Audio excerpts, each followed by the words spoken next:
To an observer, extroverted thinking will often seem to be oriented by what's going on in the environment. In relation to ideas about the world, it often appears superficial, lacking depth, as this type of thinking cannot go beyond the actual features of the thing perceived, like creatively adding an imagination onto it, for instance.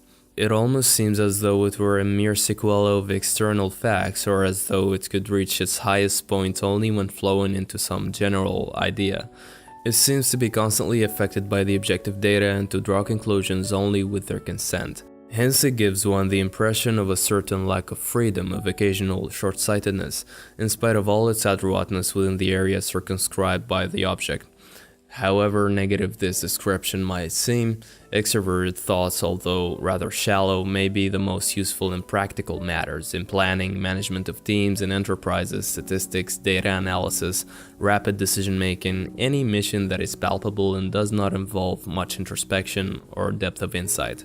In its essence, this thinking is no less fruitful and creative than introverted thinking. It merely serves other ends. In observing a thought exchange between an extrovert and an introvert, given thinking as the dominant function in their personality, the extrovert might give a description of what the weather is like. The introvert may respond connecting the observable features of such weather with a vivid memory, or a twisted anecdote of what feelings the two might have felt if the weather was otherwise. The first describes reality as it is, without any additions. The introvert cannot help but color the concrete characteristics of the object with what he has to say of it. Introverted thinking then appears as something quite arbitrary, while extroverted thinking seems dull and banal. Thus the two orientations are incessantly at war. Extroverted thoughts need the additions of an introverted pattern of thought by which it is enriched and vice versa. This difference becomes quite palpable when extroverted thinking appropriates material that is the special province of introverted thinking. When, for instance, a subjective conviction is explained analytically in terms of objective data or as being derived from objective ideas.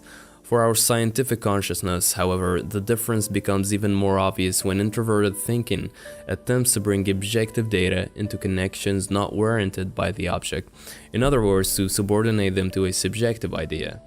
Each type of thinking senses the other as an encroachment on its own province, and hence a sort of shadow effect is produced, each revealing to the other its least favorable aspect.